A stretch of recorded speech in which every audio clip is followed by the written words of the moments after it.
रात के 1:45 बज रहे थे। घड़ी भी जैसे राजीव की सांसों के साथ अटक अटक कर बढ़ रही थी आगे। नेहा बिस्तर पर उसके पास बैठी समझ नहीं पा रही थी कि क्या करे। राजीव फिर से कराहा, इस बार पहले से भी तेज। नेहा ने उसका शरीर छुआ, तवे जैसा गर्म। सांसें किसी मोटर की तरह चल रही थी। पूरा बदन पसीने से नहाया हुआ था। वो तो अच्छा था दोनों बच्चे सोए हुए थे, वरना अपने बाप को इस हाल में देखकर पता नहीं कैसे रिएक्ट करते। नेहा ने फिर से फोन मिलाया। घंटी बजी और बाहर एक सायरन सुनाई दिया। एम्बुलेंस आ चुकी थी। नेहा दौड़कर खिड़की तक गई और पर्दा हटाया। गली के अंदर से होती हुई एक एम्बुलेंस धीमे से उनके घर के सामने आ खड़ी हुई। एम्बुलेंस के पीछे के दोनों दरवाजे खुले। अंदर से एक लाल लाइट सड़क पर बहने लगी। एम्बुलेंस के पीछे से सफेद कपड़ों में दो लोग नीचे उतरे और खड़े होकर नेहा को देखने लगे। थोड़ी ही देर में राजीव को एम्बुलेंस में लिटा दिया गया। नेहा दरवाजे के पास खड़ी अंदर लेटे राजीव को देखने लगी। सोच रही थी कि क्या करे कि इतने में ड्राइवर की सीट से एक आवाज आई।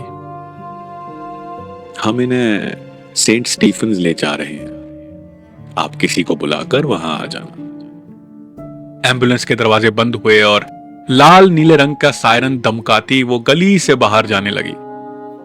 सर्दी के मौसम की धुंध हल्की हल्की गली में फैल चुकी थी।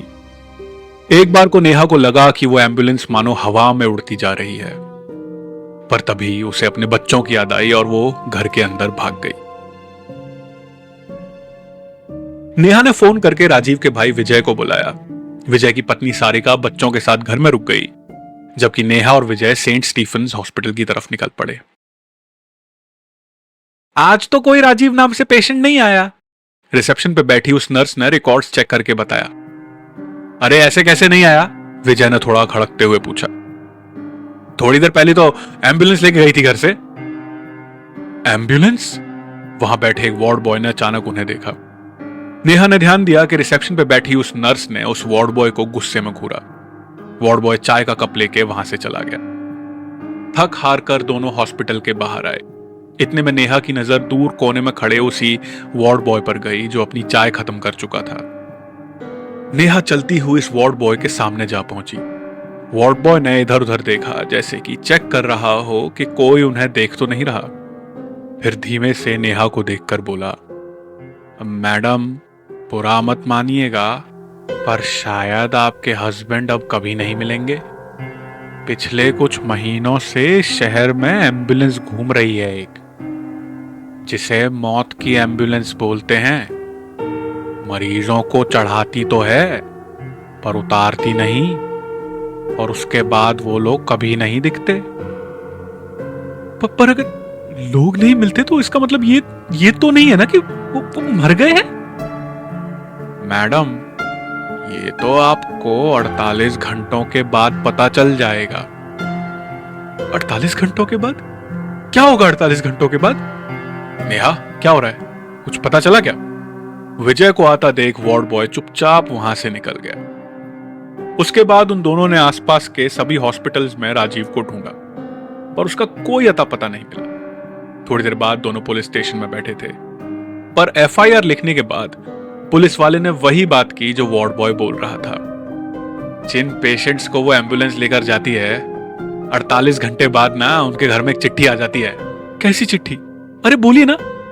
मैडम वो तो जब आप पढ़ेंगी तभी समझ पाएंगी। ये रही आपकी एफआईआर की कॉपी। उसने डॉक्यूमेंट नेहा और विजय की तरफ बढ़ाते हुए कहा। अगला पूरा दिन नेहा के घर रिश्तेदारों के फोन आते रहे। लोग मिलने आए। राजीव का कोई अता पता नहीं था। दरवाजे की घंटी बजती तो नेहा के दिल की धड़कन तेज हो उठती। गली में कोई डाकिया या कुरियर वाला दिखता तो वो घबरा जाती, पर कुछ नहीं हुआ। कोई चिट्ठी नहीं आई। दूसरे दिन रिश्तेदारों के फोन और आना जाना अचानक से कम हो गया। अब गली वाले भी पहले जैसी सिंपैथी नहीं दिखा रहे थे, और अगर नेहा से पूछो तो वो भी अब इस बात को मान चुकी थी कि शायद राजीव अब वापस नहीं आने वाला है। उसके अगली सुबह नेहा उठी। काफी दिनों बाद वो चैन से सोई थी, बिना किसी दर्द, बिना किसी चोट के। एक ताजगी भरी नींद कैसी होती है शायद वो भूल चुकी थी, लेकिन आज वो सब वापस आ रहा था। उठकर उसने चेक किया कि दूध वाला घर के बाहर थैले में दूध डाल के गया है या नहीं। जैसे ही वो दरवाजे की तरफ बढ़ी, वहां नीचे एक लिफाफा था, लाल रंग का। नेहा का दिल पानी में किसी पत्थर के जैसे बैठ गया। पता नहीं क्या सोचकर वो आगे बढ़ी और उसने वो लिफाफा उठा लिया। उसे खोला तो अंदर एक चिट्ठी थी। ये बात अब पक्की हो गई थी कि राजीव को ले जाने वाली एम्बुलेंस वाकई में मौत की एम्बुलेंस थी। नेहा ने चिट्ठी पढ़नी शुरू की। अंदर लिखा था, प्यारी नेहा, कैसी हो? बच्चे ठीक हैं? मुझे तुम्हें बताते हुए दुख और खुशी दोनों हो रहे हैं कि तुम्हारा पति राजीव अब इस दुनिया में नहीं है। चिट्ठी नीचे करके नेहा थोड़ी देर सोचती रही कि वो क्या करे। उसे रोना नहीं आ रहा था। उसने चिट्ठी फिर से पढ़नी शुरू की। ये मत पूछना कि मुझे ये बात कैसे पता चली, पर मैं जानता था कि राजीव तुम्हारे साथ क्या करता था। एक बार को नेहा के हाथ से वो चिट्ठी छूट ही गई। उसकी सांसें तेज हो गईं। शरीर में एक सिहरन सी दौड़ गई। कांपते हाथों और आंखों से उसने फिर से पढ़ना शुरू किया। नेहा, तुम कोई जानवर नहीं हो, और सच कहूं तो जानवरों के साथ भी ये बर्ताव नहीं किया जाता जो राजीव तुम्हारे साथ करता था। तुम्हारे जिस्म का एक एक हिस्सा ऐसा नहीं जहां उसने अपनी दरिंदगी का निशान न छोड़ा हो। और इस दरिंदगी की चपेट में तुम्हारे साथ तुम्हारे बच्चे भी आने लगे थे, जिन्हें वो बेरहमी से पीटा करता था। उस रात से कई दिन पहले से ही राजीव को इस एम्बुलेंस में ले जाने के लिए चुन लिया गया था। इसलिए उसके ऑफिस में और बाहर के खाने में मेरे लोग ऐसी दवाइयां मिलाते रहे जिससे उसका ब्लड प्रेशर एबनॉर्मली हाई हो जाए। साथ ही मैंने उसे वो दवाएं दी जिससे उसका खून गाढ़ा हो जाए। हाई ब्लड प्रेशर और गाढ़ा खून एक बहुत ही खतरनाक कॉकटेल है नेहा, जिसे हम राजीव को महीनों से पिलाते रहे। उस रात हमने राजीव को अपनी एम्बुलेंस में उठाया और शहर के बाहर बने अपने क्लिनिक में उसे ले गए। शायद तुम्हें जानकर अच्छा लगे कि राजीव की बॉडी के ऑर्गन्स अब उन गरीबों के काम आएंगे जो मार्केट रेट पर अपने लिए नए ऑर्गन्स नहीं खरीद सकते। इस चिट्ठी के साथ एक रिपोर्ट भी है जिसे तुम अपने जोखिम पर पढ़ना। उसमें लिखा है कि हमने राजीव के साथ क्या क्या किया। मैं पहले से ही बता दूं कि तुम्हें इसे पढ़ने की कोई जरूरत नहीं है नेहा, पर अगर फिर भी अपने मन को ठंडक देना चाहो तो पढ़ सकती हो। आशा है अब तुम अपनी जिंदगी अपनी शर्तों पे जियोगी नेहा। अपना और अपने बच्चों का ख्याल रखना। राजीव के सारे पासवर्ड्स नीचे लिखे हैं जो हमने उससे निकलवाए थे। तुम्हारा दोस्त, ambulance driver. Patient Rajiv Mathur, blood group A positive, picked up at 2:58 a.m. from residence, arrived at the clinic at 3:32 a.m. Procedure began at 4 a.m. No anesthesia. 4:10 patient की चेस्ट कैविटी ओपन की। 4:15 रिबकेज काट के खोला गया। हमने इंश्योर किया कि वो ये सब देख रहा हो। 4:25 किडनी को बॉडी से अलग किया। 4:48 लिवर एक्सट्रैक्शन। पेशेंट अब ब्लड लॉस से शॉक में जा रहा है। 5:09 आंखें बाहर निकाली। 5:20 फेफड़े बाहर निकाले। पेशेंट कोलैप्स कर चुका है। 5:46 पेशेंट का दिल और बाकी के ऑर्गन्स बाहर निकाल दिए गए हैं। Body fat, blood, bone marrow, हर चीज कॉरेस्पॉन्डिंग टेबल पर पहुंचा दी जाएगी। Rajiv Mathur is no more. Report खत्म। नेहा चिट्ठी पढ़ के रोने लगी।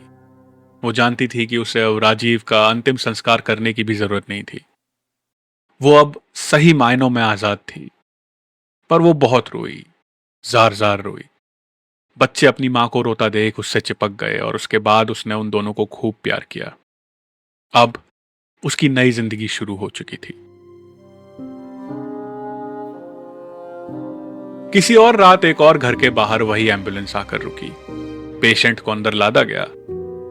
पेशेंट का 18 साल का लड़का एम्बुलेंस के अंदर आने लगा कि इतने में ड्राइवर ने पूछा, घर में कोई है? मां है, पर वो चलने की हालत में नहीं है। वो गिर गई थी ना वो।